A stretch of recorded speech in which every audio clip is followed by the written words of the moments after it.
ഇനി നമുക്കുള്ളത് പ്രൊപ്പോർഷണൽ പാർട്ടാണ്. അപ്പം എൻ്റെ കൂടെ നോട്ട് എഴുതിയാൽ മതി, നോട്ട് തരാനും മാത്രമൊന്നുമില്ല. Proportional parts. അപ്പം നമ്മൾ പല പ്രൊപ്പോർഷനായിട്ട് ഒരു സാധനത്തിനെ ഡിവൈഡ് ചെയ്യുന്ന ആ ഒരു പ്രോസസ്സിനെയാണ് നമ്മൾ പ്രൊപ്പോർഷണൽ പാർട്സ് എന്ന്. The division of a given quantity ആയിരിക്കും. The division of a given quantity into parts. The division of a given quantity into parts which shall be proportional to certain given numbers. The division of a given quantity into parts which shall be proportional to certain given numbers. The division of a given quantity into parts which shall be proportional to certain given numbers are called proportional parts. The division of a given quantity into parts which shall be proportional to certain given numbers are called proportional parts. അപ്പോൾ ഇതാണ് നമുക്കിനി ഈ type problems proportional ആയിട്ട് എങ്ങനെ divide ചെയ്യാം. അപ്പോൾ നമുക്ക് ഒരു പ്രോബ്ലം ചെയ്യാം. ഫസ്റ്റ് ക്വസ്റ്റ്യൻ, ഫസ്റ്റ് വളരെ സിമ്പിളാണ്. Divide ₹315 among 3 persons. Divide ₹315 among 3 persons in proportion to 2:3:4. Divide ₹315 into in proportion to 2:3:4. അപ്പോൾ 3 പേർക്കായിട്ട് 2:3:4 പ്രൊപ്പോർഷനിൽ ഡിവൈഡ് ചെയ്യാനാണ് പറഞ്ഞിരിക്കുന്നത്. അപ്പോൾ നമുക്കിത് ടോട്ടൽ എത്ര പ്രൊപ്പോർഷൻസ് ഉണ്ട്? ഈ പ്രൊപ്പോർഷൻ്റെ ടോട്ടൽ നമ്മൾ നോക്കണം. 2 + 3 + 4 എന്ന് പറയുന്നത് 9 ആണ്. Therefore 2 + 3 + 4 = 9. Therefore the first person's share is equal to, ആദ്യ ആൾക്ക് 2 ആണ് ഉള്ളത്. ഇപ്പോൾ ടോട്ടലിൻ്റെ 9 ആണ്, അതിൻ്റെ 2 പ്രൊപ്പോർഷൻ അയാൾക്ക് കിട്ടുന്നത്. അപ്പോൾ 2/9 ഓഫ് 315. 9 വെച്ച് നമ്മൾ ഡിവൈഡ് ചെയ്യുമ്പോൾ 9 3s are 27, 35 വരും. അപ്പം ₹70. ഫസ്റ്റ് പേഴ്സൻ്റെ ഷെയർ എന്ന് പറയുന്നത് ടോട്ടൽ 9 ആണ് ഉള്ളത്. അപ്പം അതിന് 2 ആണ് അയാൾക്ക് കിട്ടുന്നത്. അപ്പോൾ 2/9 ഓഫ് ₹315 ആണ്. Second person share is equal to സെക്കൻഡിൻ്റെ പ്രൊപ്പോർഷൻ 3 ആണ്. അപ്പോൾ 3/9 ഇൻറ്റു 30, 315, 35 വരും. 35 ഇൻറ്റു 3 105. അപ്പോൾ ₹105. ഇനി തേർഡ് പേഴ്സൻ്റെ ഷെയർ എന്താണ്? തേർഡ് പേഴ്സൺ ഷെയർ എന്ന് പറയുമ്പം third person share is equal to 4/9 into 315. അപ്പോൾ അത് ₹140 വരും. ഇപ്പോൾ നമ്മൾ ചെയ്ത് ശരിയാണെങ്കിൽ ഇത് 3 കൂടെ ആഡ് ചെയ്യുമ്പോൾ നമുക്ക് 315 കിട്ടണം. അപ്പം the required shares are 70, 105 and 140 എന്ന് നമുക്ക് പറയാൻ പറ്റും. ഇതൊക്കെ നമ്മൾ നേരത്തെ ചെയ്ത ടൈപ്പ് തന്നെയാണ് വരുന്നത്. Second question, divide 7040 ₹7040 among A, B and C.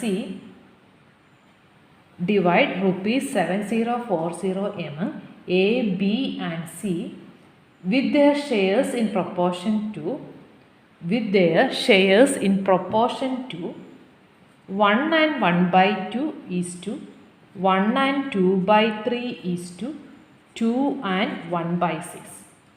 Divide 7040 among A, B and C with their shares in proportion to 1 and 1/2, 1 and 2/3 and 2 and 1/6. അപ്പോൾ നമുക്ക് ആദ്യം ഈ പ്രൊപ്പോർഷൻ ഈ ഫ്രാക്ഷൻ ഫോമിൽ നിന്ന് മാറ്റിയിടണം. അപ്പം ദിസ് ഈസ് സെയിം ആസ്, ഇനി നമുക്ക് 3/2 ഈസ് ടു 3 + 2 5/3 ഈസ് ടു 13/6. അപ്പം 2ഉം 3ഉം 6ഉം ആണ് ഡിനോമിനേറ്റർ വരുന്നത്. അപ്പോൾ നമുക്ക് അതിൻ്റെ 2ഉം 3ഉം 6ൻ്റെ LCM 6 ആയതുകൊണ്ട് 6 വെച്ച് മൾട്ടിപ്ലൈ ചെയ്താൽ this will be equal to 3/2 into 6 is to 5/3 into 6 is to 13/6 into 6. അപ്പോൾ അത് 9:10:13 എന്ന് വരും. അപ്പം പ്രൊപ്പോർഷൻ എന്ന് പറയുന്നത് 9:10:13 ആണ്. അപ്പം ടോട്ടൽ എത്ര വരും? ടോട്ടൽ 9 + 10 + 13. അപ്പോൾ അത് 22 വരും. പിന്നെ നമുക്ക് സാധാരണ 22 അല്ല 32 സാധാരണ ചെയ്യുന്ന പോലെ ചെയ്താൽ മതി. therefore A's share is equal to എയുടെ ഷെയർ എത്ര വരും? ഇനി നിങ്ങൾക്ക് തന്നെ ചെയ്യാനുള്ളതേ ഉള്ളൂ. എയുടെ ഷെയർ എന്ന് പറയുന്നത് 9/32 ഓഫ് 7040. നമ്മൾ ചെയ്തത് ആദ്യം ഇതിനെ ഫ്രാക്ഷൻ ഫോമിൽ നിന്ന് മാറ്റുക എന്നുള്ളതാണ്. മിക്സഡ് ഫ്രാക്ഷൻ മാറ്റി അതിനുശേഷം LCM വെച്ച് മൾട്ടിപ്ലൈ ചെയ്ത് ഫ്രാക്ഷൻ ഫോം മാറ്റി. അപ്പം നമുക്ക് 9:10:13 ആണ്. അപ്പോൾ ഫസ്റ്റ് ഷെയർ എന്ന് പറയുന്നത് 9/32 ഓഫ് 7040. അത് ചെയ്യുമ്പോൾ 1980 rupees എന്ന് കിട്ടി. ഇനി ബിയുടെ ഷെയറോ?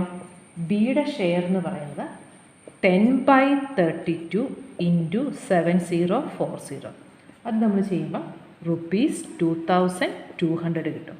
പിന്നെ സിയുടെ ഷെയറാണ്. അതെത്ര വരും? 13/32 ഇൻറ്റു 7040. ഇത് ചെയ്യുമ്പോൾ നമുക്ക് ₹2860 എന്ന് കിട്ടി. ഇപ്പോൾ നമ്മൾ ഇത് മൂന്നും കൂടെ നമ്മൾ ചെയ്ത് കറക്റ്റാണെന്ന് അറിയാൻ വേണ്ടി ഇത് മൂന്നും കൂടെ ഒന്ന് കാൽക്കുലേറ്ററിൽ ഒന്ന് ആഡ് ചെയ്ത് നോക്കാം. നമുക്ക് 7040 തന്നെ കിട്ടും. അപ്പം പ്രൊപ്പോർഷനായിട്ട് ഡിവൈഡ് ചെയ്യാൻ പറഞ്ഞാൽ ആദ്യം അതിന് ഫ്രാക്ഷൻ ഫോമൊക്കെ ആണെങ്കിൽ ഫ്രാക്ഷൻ ഫോമിൽ നിന്ന് മാറ്റി അത് നമ്പർ ഫോമിലോട്ട് കൺവേർട്ട് ചെയ്തിട്ട് അതിൻ്റെ ടോട്ടൽ നോക്കുക. എന്നിട്ട് ആ പ്രൊപ്പോർഷൻ ബൈ ടോട്ടൽ ഇൻറ്റു നമുക്ക് തന്നിരിക്കുന്ന നമ്പർ അത് ചെയ്യുമ്പോൾ ആൻസർ കിട്ടും. Third question. A certain sum of money is divided into 3 parts. A certain sum of money is divided into 3 parts in the ratio 5:8:11. A certain sum of money is divided into 3 parts in the ratio 5:8:11. If the second part is 424, if the second part is ₹424, if the second part is ₹424, find the total sum of money. Find the total sum of money. Total sum of money. B, the other two parts. The other two parts.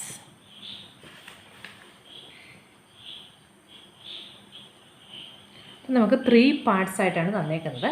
5:8:11. അപ്പം total നമ്മൾ നോക്കുവാണെങ്കിൽ നമുക്കതിനെ 5x 5 by something അല്ലേ, 5x 8x 11x ആയിട്ട് നമ്മൾ consider ചെയ്യുവാണെങ്കിൽ അതിൽ ഒരാളുടെ ഷെയർ 5 ആണെങ്കിൽ മറ്റേയാളുടെ 8 മറ്റേയാളുടെ 11 എന്നാണ് വന്നേക്കുന്നത്. അപ്പം നമുക്ക് 2 രീതിയിൽ ചെയ്യാം. നമുക്ക് 5 ഇത് ടോട്ടൽ നമ്മൾ ആഡ് ചെയ്താൽ 8 + 11 5 + 8 13 + 11 24 ആണ് വരുന്നത്. അപ്പോൾ നമുക്ക് 8/24 ഓഫ് സംതിങ് ആണ് 424 എന്നും പറഞ്ഞ് നമുക്ക് ചെയ്യാം. അങ്ങനെ ചെയ്യാം. അല്ലെങ്കിൽ നമുക്ക് 5x 8x 11x എങ്ങനെ വേണമെങ്കിലും നമുക്ക് ഇത് ചെയ്യാൻ പറ്റും. നമുക്കിപ്പം തൽക്കാലം 5x 8x 11x എടുത്തിട്ട് ചെയ്യാം. Let the 3 parts be 5x 8x 11x.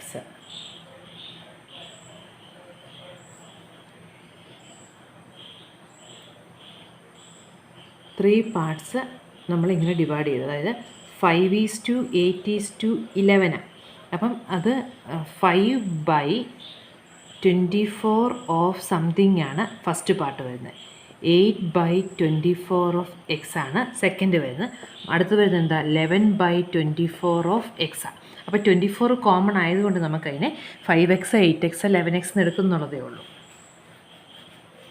അതായത് 3 parts be 5x 8x 11 part. Given second part is equal to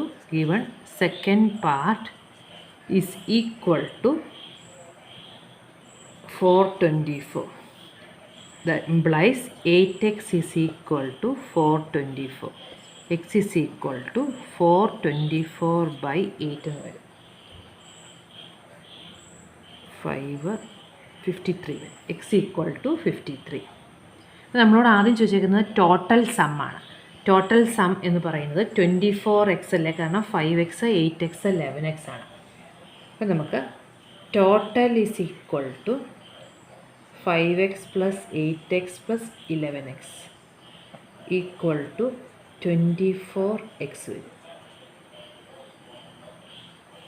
which is equal to 24 × 53. Total നമ്മളോട് ചോദിച്ചേക്കുന്നത് ആദ്യത്തെ part ടോട്ടലാണ്.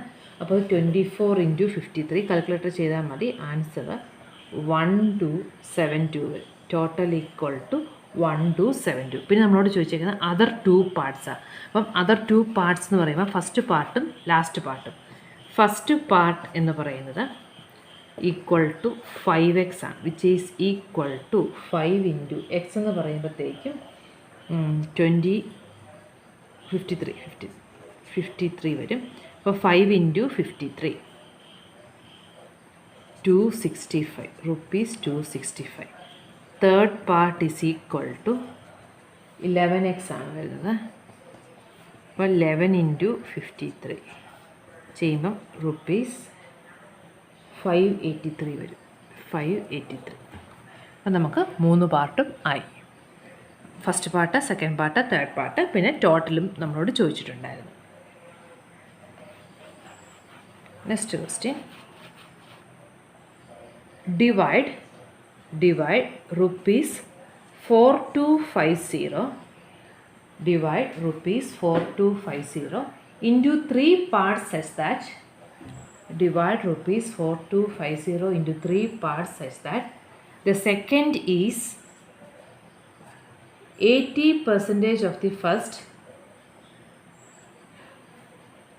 Divide 4250 into 3 parts such that the second is 80% of the first. The second is 80% of the first, and the ratio between the first and the third is 5:8.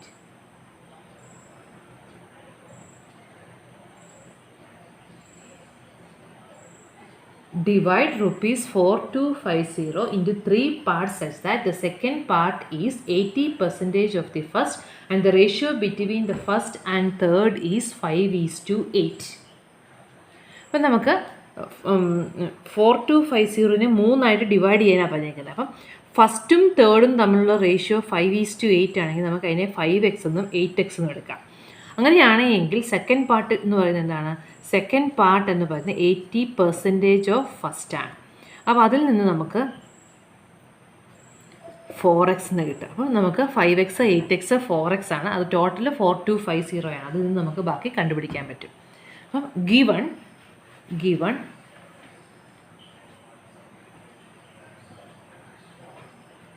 ratio between the first and third is given. The ratio between the first and third is given. The ratio between the first and third is 5:8.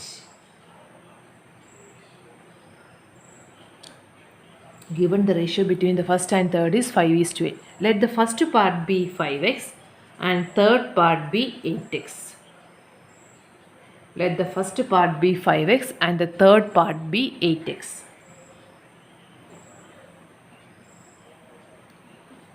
Second part is equal to 80% of first, which is equal to 80/100 into 5x വരും. 4x. Therefore,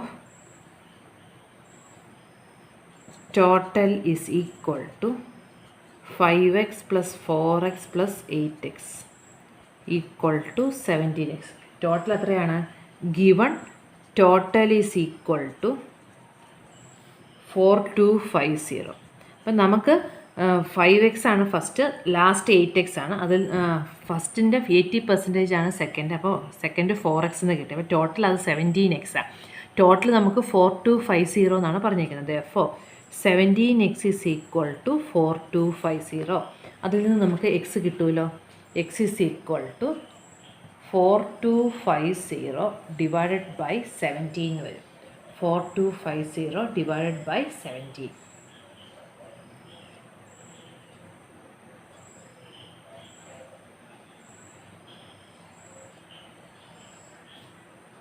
which is equal to 4250യും 17 നമ്മൾ വെട്ടുമ്പം 17 into 2 എടുക്കുമ്പം 34 വരും. 17 into 2 34. 85 എന്ന് പറയുമ്പം 25 0. അപ്പോൾ x equal to 250. x equal to 250. Therefore first part is equal to 5x equal to 5 into 250. അപ്പോൾ 1250. Second part is equal to 4x equal to 4 into 250 equal to 1000.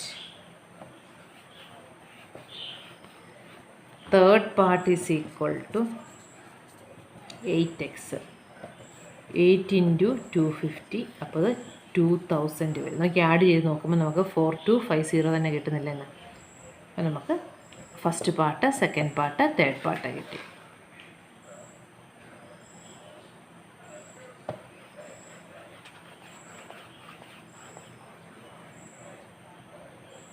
Next question.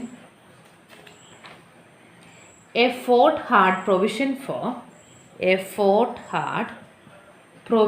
for 300 men for 90 days. A fort had provisions for 300 men for 90 days. After 20 days, 50 more men came to the fort.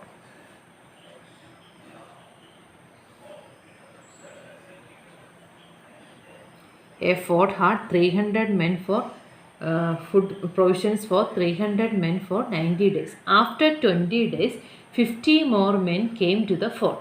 How long will the remaining food last? How long will the remaining food last at the same rate? How long will the remaining food last at the same rate? Same rate എത്രത്തോളം last ചെയ്യും? How long will the remaining food last at the same rate?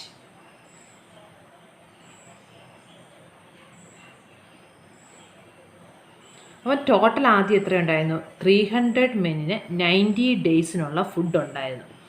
20 ദിവസം കഴിഞ്ഞപ്പം 50 ആൾക്കാർ വന്നു. അപ്പം 350 ആൾക്കാരായി. അപ്പോൾ ആ 20 ദിവസത്തിന് ശേഷം ശരിക്കും എന്തര ഉണ്ടായിരുന്നു? 300 ആൾക്കാർക്ക് 70 ഡേയ്സിനുള്ള ഫുഡായിരുന്നു ഉണ്ടായിരുന്നത്, അല്ലേ? 300 ആൾക്കാർക്ക് 90 ഡേയ്സിനുള്ള സാധനങ്ങൾ ഉണ്ടായിരുന്നപ്പം 20 ദിവസം പിന്നിട്ട് കഴിഞ്ഞപ്പം 300 പേർക്ക് 70 ദിവസത്തേക്കുള്ള സാധനങ്ങൾ ഉണ്ടായിരുന്നു. അങ്ങനെ ഇരിക്കുമ്പോൾ ഈ ഒരു സ്റ്റേജിലാണ് 50 പേര് വന്നത്. അപ്പം 300 പേർക്ക് 70 ഡേയ്സിനുള്ള ഫുഡ് ഉണ്ടായിരുന്നു. അങ്ങനെയാണെങ്കിൽ 350 പേർക്ക് അത് എത്ര ദിവസം ലാസ്റ്റ് ചെയ്യും? അപ്പോൾ ഇതിനെ നമുക്ക് റൂൾ ഓഫ് 3 വെച്ചിട്ട് വേണമെങ്കിൽ ചിന്തിക്കാം. ഇപ്പം 300 ആൾക്കാർക്ക് 70 ഡേയ്സിനാണെങ്കിൽ 350 പേർക്കെന്ന് പറയുമ്പോൾ നമ്പർ ഓഫ് ഡേയ്സ് നമ്മൾ എക്സ് ആയിട്ട് എടുത്താൽ എക്സ് എന്ന് പറയുന്നത് കുറയുമല്ലേ ചെയ്യുന്നത്? അപ്പം നമ്മൾ അങ്ങനെ വേണം ചിന്തിക്കാം. കാരണം ആൾക്കാരുടെ എണ്ണം കൂടുമ്പോൾ നമ്പർ ഓഫ് ഡേയ്സ് കുറയും. 300 പേർക്കുള്ള 70 ദിവസത്തേക്കുള്ള ഫുഡ് 350 പേർക്ക് യൂസ് ചെയ്ത് കഴിയുമ്പോൾ അത് അത്രയും ദിവസം ലാസ്റ്റ് ചെയ്യത്തില്ല. അപ്പോൾ നമ്മൾ കഴിഞ്ഞ ദിവസം ചെയ്ത പ്രോബ്ലം ടൈപ്പാണ് ഇത് വരുന്നത്. The remaining food will last for 300 men. The remaining food will last for 300 men for 90 minus 20 equal to 70 days. The remaining food will last for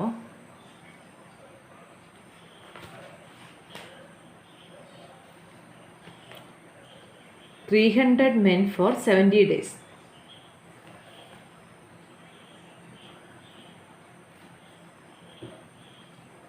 Let the remaining food will last for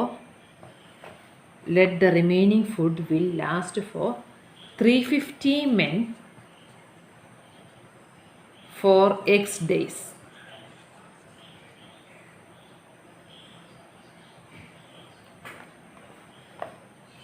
അപ്പം 300 മെന്നിന് 70 ഡേയ്സിനുള്ള സാധനം 350 മെന്നിന് X ഡേയ്സിനാണെന്ന് നമ്മളെടുത്തു. അപ്പം ഇവിടെ number of men കൂടിയപ്പം ഇവിടെ days കുറയുക. ഇത് inverse പ്രൊപ്പോർഷനാണ്. Therefore the inverse proportion of 300 inverse proportion എഴുതണേ. The inverse അല്ലെങ്കിൽ നിങ്ങൾക്ക് മറ്റേ രീതി അങ്ങനെ എഴുതുന്ന ഇൻവേഴ്സ് പ്രൊപ്പോർഷൻ പറയുമ്പോൾ നിങ്ങൾക്ക് ബുദ്ധിമുട്ടായിരിക്കും. നമ്മൾ എന്താ ചെയ്യേണ്ടത്? നമുക്ക് കണ്ടുപിടിക്കേണ്ട എക്സ് ആണ് നമ്മൾ അവസാനം എഴുതുന്നത് അല്ലേ. നമ്മൾ കണ്ടുപിടിക്കേണ്ട എക്സ് നമ്മൾ അവസാനം എഴുതിയിട്ട് 70 ആണോ എക്സ് ആണോ വലുതെന്ന് ചിന്തിക്കുക. ഇവിടെ എക്സ് ആണ് ചെറുത്. അപ്പം 300 ആണോ 350 ആണോ ചെറുത്? 300 ആണ് ചെറുത്. എക്സ് ചെറുതായതുകൊണ്ട് 300 350 ചെറുത് നമ്മൾ എഴുതി. Therefore 350:300 is equal to 70:x. അല്ലെങ്കിൽ the inverse ratio of 300 to 350 is equal to 70:x. അപ്പോൾ നമുക്ക് 350:300 is equal to 70x. അപ്പം 350/300 is equal to 70/x. അപ്പം 35x is equal to 70 into 30. x is equal to 70 into 30/35. അപ്പോൾ ഇത് 2. അപ്പോൾ x equal to 60. അപ്പോൾ 60 ദിവസത്തേക്കായിരിക്കും 350 പേർക്ക് ഇത്. The food will remain for 60 days. The food will remain for 60 days. The food will remain for 60 days എന്ന് കിട്ടും. 6th question. A purse contains ₹5, ₹2 and ₹1 coin in the ratio. A purse contains ₹5, ₹2 and ₹1 coins in the ratio 1:3:5. A purse contains ₹5, ₹2 and ₹1 coins in the ratio 1:3:5. If the total value of all the coins be ₹272, if the total value of all the coins be ₹272, find the number of each type of coins. പേഴ്സിൻ്റെ അകത്ത് 5 rupee coin ഉണ്ട്, 2 rupee coin ഉണ്ട്, 1 rupee coin ഉണ്ട്. അതിൻ്റെ number of coins വെച്ച് നമ്മൾ നോക്കുകയാണെങ്കിൽ അതിൻ്റെ ratio 1:3:5 ആണ്. അങ്ങനെയാണ് എങ്കിൽ ടോട്ടൽ മണി വാല്യൂ 272 ആണെങ്കിൽ ഓരോന്നും എത്ര കോയിൻ വെച്ചിട്ടുണ്ട് എന്നാണ് ചോദിച്ചേക്കുന്നത്. അപ്പം നമുക്ക് റേഷ്യോ ബൈ നമ്പർ വെച്ചിട്ട് നമ്മൾ 5 rupee കോയിൻ്റെ നമ്പർ, 2 rupee കോയിൻ്റെ നമ്പർ, 1 rupee കോയിൻ്റെ നമ്പറിൻ്റെ റേഷ്യോ 1:3:5 ആണ്. അപ്പോൾ അതിൻ്റെ വാല്യൂ വെച്ചിട്ടുള്ള റേഷ്യോ എന്ന് പറയുമ്പോൾ ഇതിനെ 5 വെച്ചിട്ട്, ഇതിനെ 2 വെച്ചിട്ട്, ഇതിനെ 1 വെച്ച് മൾട്ടിപ്ലൈ ചെയ്താൽ മതി. അപ്പോൾ അതാദ്യം നമുക്ക് എഴുതാം. The ratio between ₹5, ₹2 and ₹1 by number value അല്ല, നമ്പർ ഓഫ് കോയിൻസ് വെച്ചിട്ട് ബൈ നമ്പർ എന്ന് ബ്രാക്കറ്റിൽ ഇട്ടാൽ മതി. The ratio between ₹5, ₹2 and ₹1 by number is equal to 1:3:5. The ratio between ₹5, ₹2 and ₹1 by number is 1:3:5.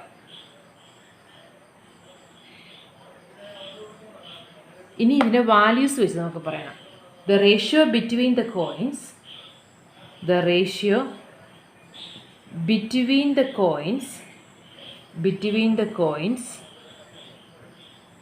by value is equal to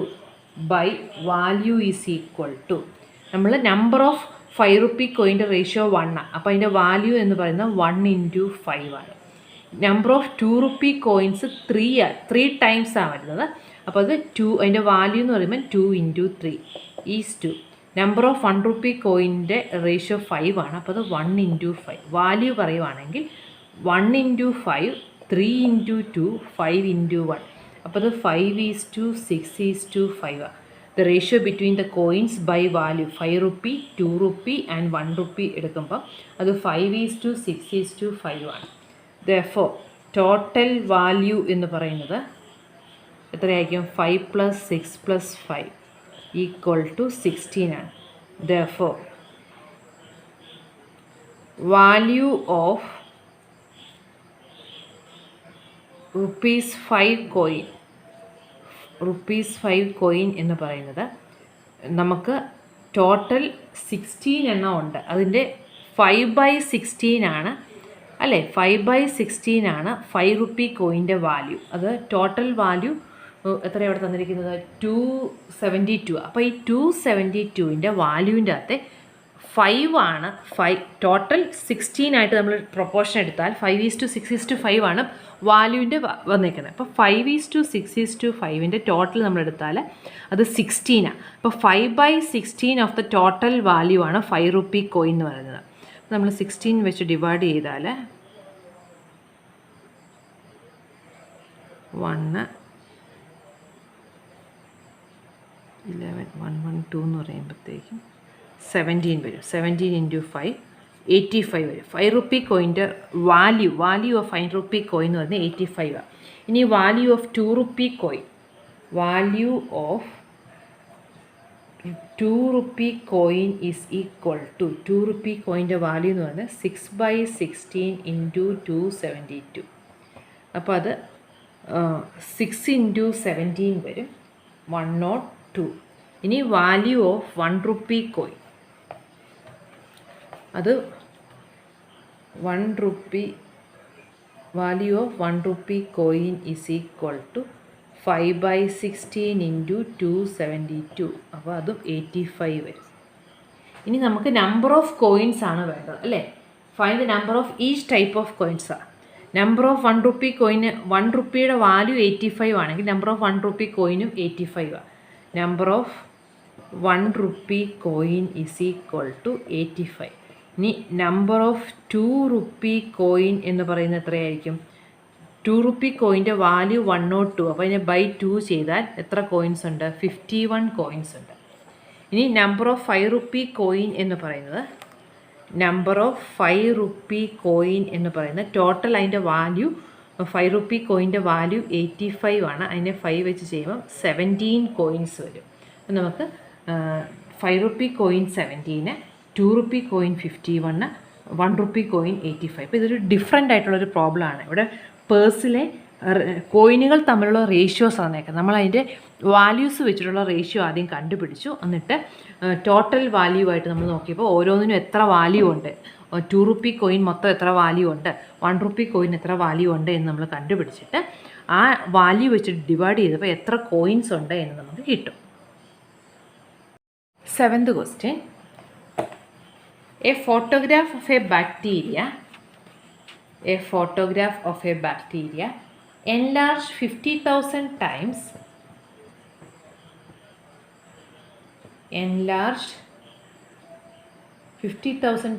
attains a length of 5 centimeter.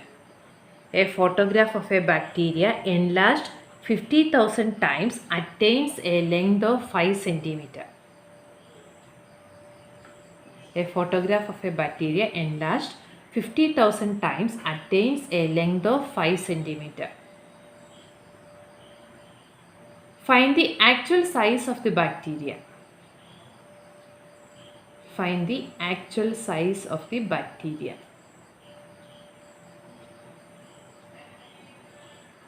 Find the actual size of the bacteria. A photograph of a bacteria enlarged 50,000 times attains a length of 5 centimeter. Find the actual size of the bacteria. Find the actual size of the bacteria. Find the actual size of the bacteria. A photograph of a bacteria enlarged 50,000 times attains a length of 5 centimeter. Find the actual size of the bacteria.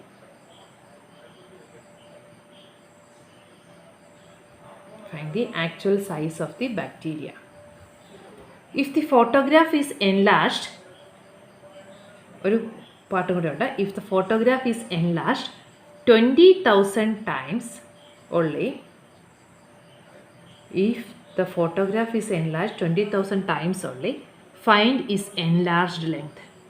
Find its enlarged length.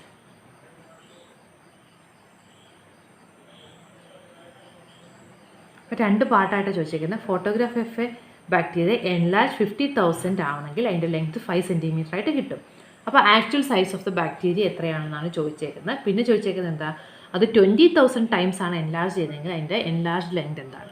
അപ്പോൾ തന്നിരിക്കുന്നത് 50,000 times നമ്മൾ enlarge ചെയ്താൽ നമുക്ക് കിട്ടുന്ന size 5 സെൻറ്റിമീറ്ററാണ്. അങ്ങനെയാണെങ്കിൽ enlarge ചെയ്തില്ലെങ്കിൽ 50,000 times ചെയ്യുമ്പോൾ 5 centimetre. അപ്പോൾ എൻലാർജ് ചെയ്യാത്തപ്പം എത്രയാണ്, അതിന് നമുക്ക് എക്സ് സെൻറ്റിമീറ്റർ എന്ന് എടുക്കാം. അപ്പോൾ let the actual size B X centimetre. അപ്പോൾ ഇവിടെ എൻലാർജ് ചെയ്യുന്നതനുസരിച്ച് സൈസ് കൂടിക്കൊണ്ടിരിക്കും, എൻലാർജ് ചെയ്യാതിരിക്കുമ്പോൾ സൈസ് കുറഞ്ഞിരിക്കും. അപ്പോൾ ഇത് ഡയറക്റ്റ് പ്രൊപ്പോർഷനാണ് അല്ലേ, ഇത് ഡയറക്റ്റ് പ്രൊപ്പോർഷൻ. അപ്പോൾ നമുക്ക് 50,000 is to 1 is equal to 5 is to x എന്ന് പറയും. അപ്പോൾ let x be the actual x centimetre be the actual size of the bacteria. അങ്ങനെയാണെങ്കിൽ 50,000 ഈസ് ടു 1 എന്ന് പറയുന്നതായിരിക്കും 5 ഈസ് ടു എക്സ്. കാരണം എക്സ് ആണ് 5-നേക്കാളും ചെറുത്. അപ്പോൾ ഇതിലെ ചെറുത് 1 ആണ്, ഡയറക്റ്റ് പ്രൊപ്പോർഷനാണ്. 15,000 is to 1 is equal to 5 is to x. അപ്പോൾ 50,000 by 1 is equal to 5 by X.